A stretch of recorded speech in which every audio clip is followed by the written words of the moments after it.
नमस्कार। आप देख रहे हैं न्यूज़ 18 का डिजिटल प्लेटफॉर्म। आज एक बार फिर से ईरान इजराइल युद्ध पर फिर से बात करने वाले हैं और हमारे साथ हमारे सहयोगी पुनीत मिश्रा जी जुड़े हुए हैं।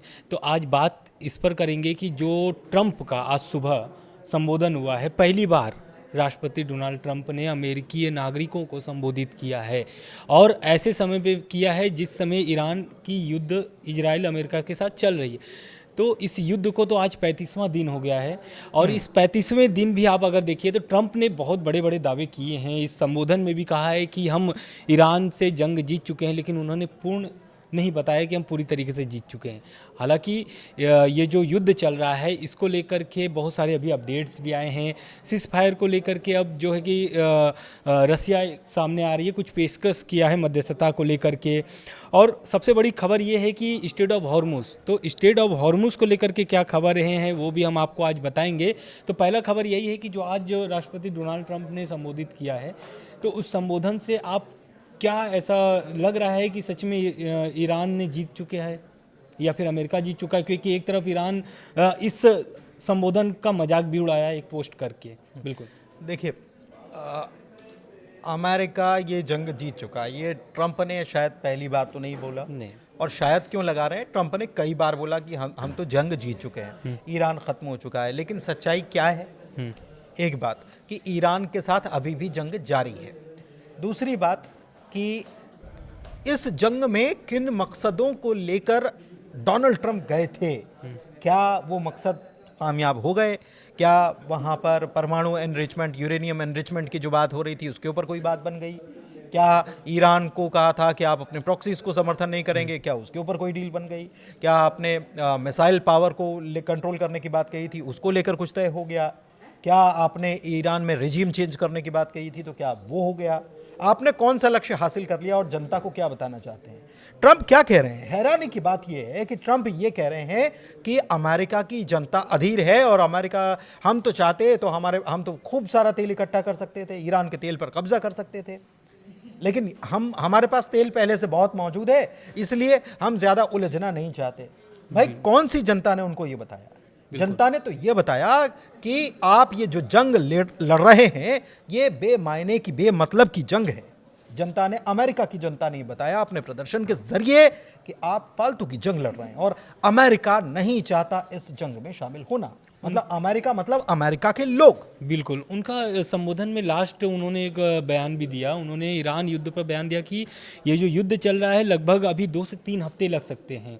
तो एक तरफ तो वो जीत का दावा कर रहे हैं और एक तरफ कह रहे हैं कि हाँ 2 से 3 हफ्ते लग सकते हैं। और खबरें अब तो ये भी निकल के आ रही है कि मिलिट्री फोर्सेस जो हैं वो ईरानी ऑपरेशन जो है कि ईरान की ज़मीन पर ऑपरेशन चलाने की बात कह रहे हैं। तो क्या वो प्लान उनका सक्सेस हो सकता है? देखिए, क्योंकि एक तरफ ईरान ने तो लगा भी दिया है कि इस ऑपरेशन, अगर ये ऑपरेशन शुरू करता है अमेरिका, तो एक भी अमेरिकी सैनिक जो है वो जिंदा वापस नहीं लौट पाएगा। ये ईरान की धमकी है। बिल्कुल। लेकिन इस बात को आप समझिए कि आप अगर ये कह रहे हैं, 5वां हफ्ता मान लें हम बिल्कुल जंग का, और 5वें हफ्ते के बाद अगर ट्रंप ये कह रहे हैं कि हमने जंग जीत ली है और 2-3 हफ्ते और लग जाएंगे, तो आप ये समझिए कि उन्होंने कहा था कि हम 3 से 4 हफ्तों तक जंग लड़ेंगे, तो उन्होंने जो टाइमलाइन डिसाइड की थी उसके हिसाब से तो कुछ हो नहीं रहा है।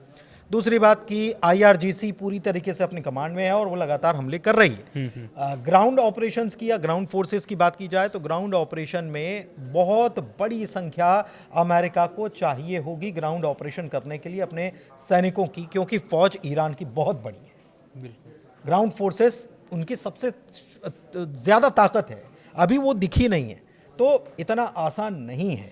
और ये ट्रंप भले ही कह रहे हैं 2-3 हफ्ते की बात, लेकिन 2-3 हफ्ते में वो चाह रहे हैं कि कुछ ना कुछ, कोई नेगोशिएशन अंदर खाने कुछ हो जाए तो फिर बात बन जाए कि ताकि अपनी गर्दन को बचा ले जाए। बिल्कुल। तो यही कारण है कि देखिए रसिया भी अब पेशकश कर रहा है कि मध्यस्थता हो जाए, एक तरीके से ये जो युद्ध चल रहा है खत्म हो जाए, क्योंकि स्टेट ऑफ हॉर्मुज को लेकर के पूरी दुनिया में हड़कंप मचा हुआ है।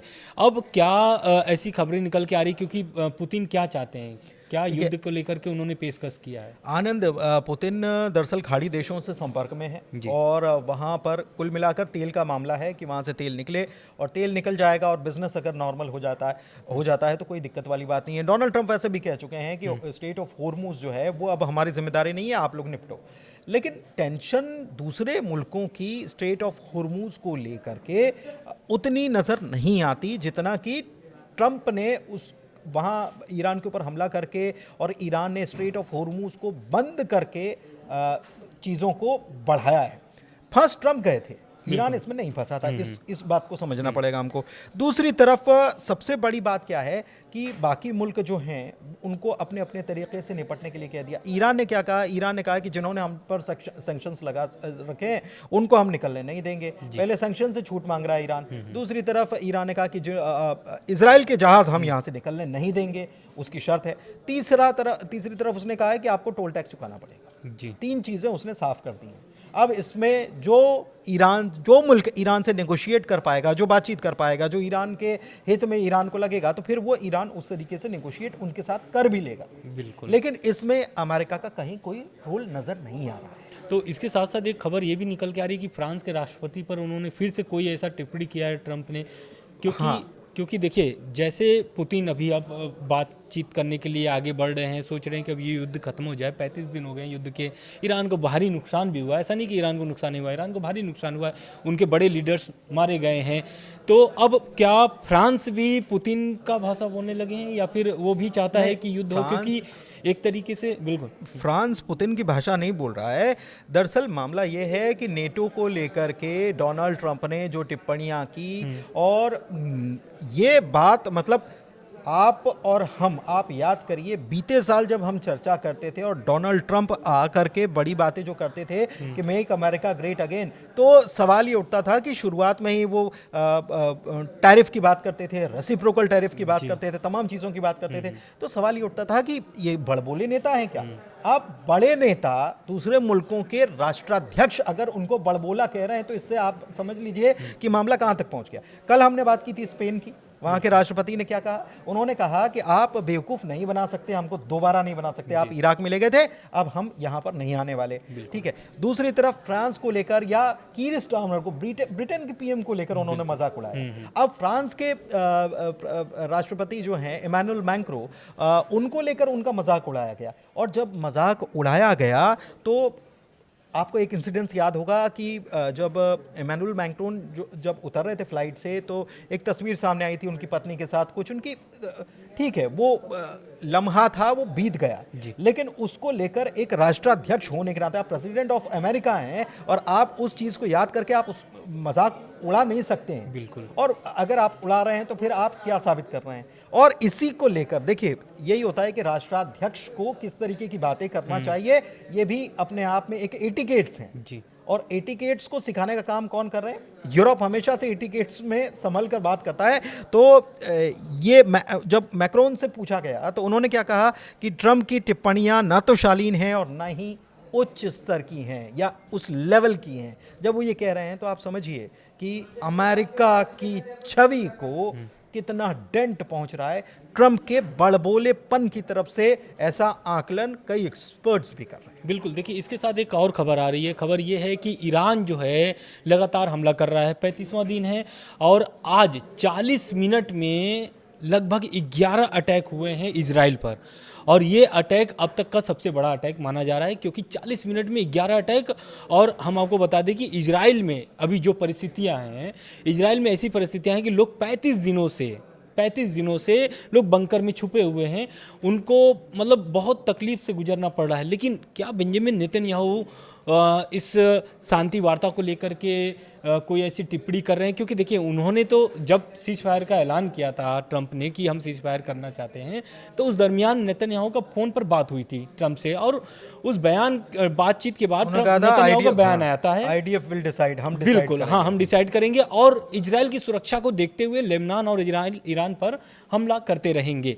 तो क्या इस हमले के बाद नेतन्याहू थोड़े से नरम पड़ेंगे? क्योंकि ट्रंप तो नरम पड़ चुके हैं और ट्रंप अपने बयानों से भी बहुत बार पलट चुके हैं और अब ट्रंप चाहते हैं कि कैसे भी करके ये युद्ध खत्म हो जाए। देखिए आनंद, ट्रंप नरम पड़ चुके हैं कि नहीं पड़ चुके हैं कुछ भी आप ट्रम्प को गेस नहीं कर सकते ट्रम्प कब क्या करते हैं या कब वो अचानक से अपनी फोर्सेस को कह दें। पता चल रहा है कि कुछ बातें और चल रही हैं और पीठ पीछे तैयारी कुछ और चल रही है, ऐसा हो सकता है। अमेरिका ऐसा करता है और ट्रम्प खास तौर पर इसके लिए जाने जाते हैं। रही बात इसराइल की, तो इसराइल अगर जो मौजूदा सिचुएशन नज़र आ रही है और इसराइल के ऊपर टेंशन बढ़ता है, वहाँ के नागरिकों के ऊपर टेंशन बढ़ता है, तो आप ये समझिए कि अंदर खाने कोशिश बेन्यामिन नेतन्याहू भी कर रहे होंगे और वो ज़रूर इस बात को कभी भी सामने से आकर नहीं मानेंगे कि वो युद्ध रुकवाना चाहते थे या वो इस युद्ध में चाहते थे कि सीज फायर हो जाए। वो खुलकर कभी नहीं बोलेंगे क्योंकि ईरान और इसराइल के बीच में कितनी तलखी है ये किसी से छिपा नहीं। बिल्कुल।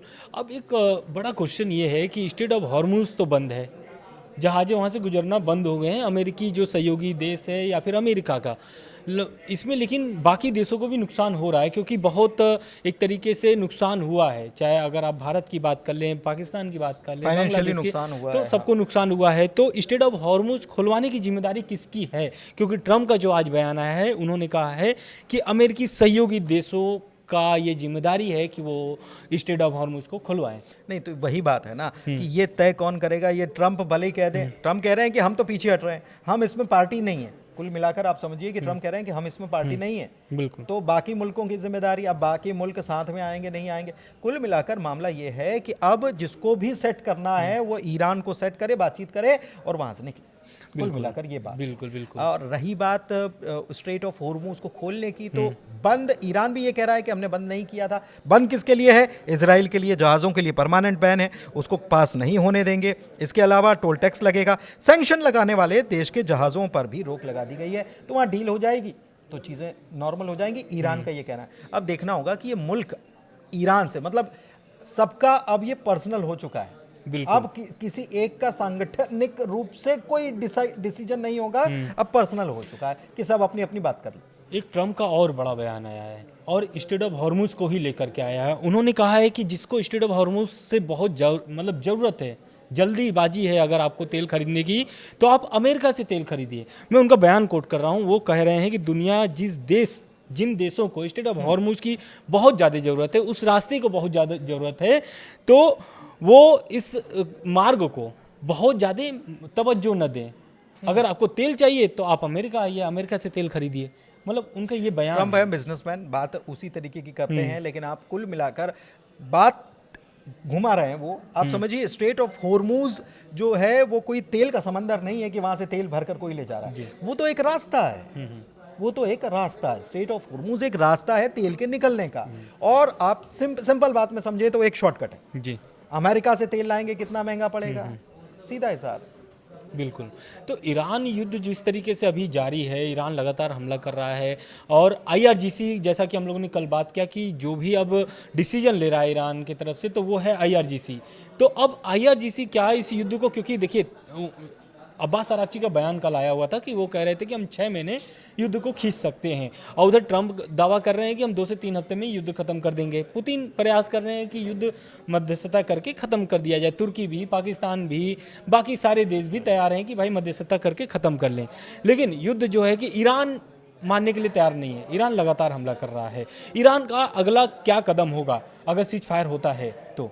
देखिए, ईरान का सीज फायर होता है तो ईरान की सबसे पहले शर्तें होंगी, उन्हीं शर्तों को मानना होगा। ईरान मतलब अब ईरान इस मोड में आ चुका है कि वो चीज़ों को अपने हिसाब से सेट कर सके जी। अमेरिका की जहाँ तक बातें हैं, तो अमेरिका की बातें या जो शर्तें थी वो कहाँ गायब हो रही हैं, कहाँ धुएं में उड़ जा रही हैं, पता नहीं चल रहा है अभी तो।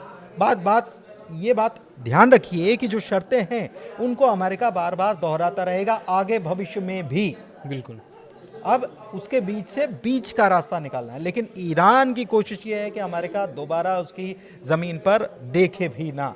अब वो देखना ही होगा कि किस तरीके से मीडिएट किया जाता है और किन चीज़ों पर सहमति बन जाती है, क्योंकि बातें दुनिया को बताने के लिए कुछ और होती हैं, अंदर खाने बहुत सारी चीज़ें जो हैं उस पर किस तरीके से सहमति बनती है वो शायद कभी बाहर नहीं आता है। बिल्कुल। तो जैसा कि आपने देखा कि युद्ध लगातार अभी भी जारी है, लेकिन अब दिलचस्प बात यह है कि क्या पुतिन की जो मध्यस्थता वाली प्रयास है वो सफल होता है कि नहीं होता है। तो जैसे जैसे अपडेट आ रहे हैं लगातार हम लोग पहुंचा रहे हैं। शुक्रिया, बहुत धन्यवाद।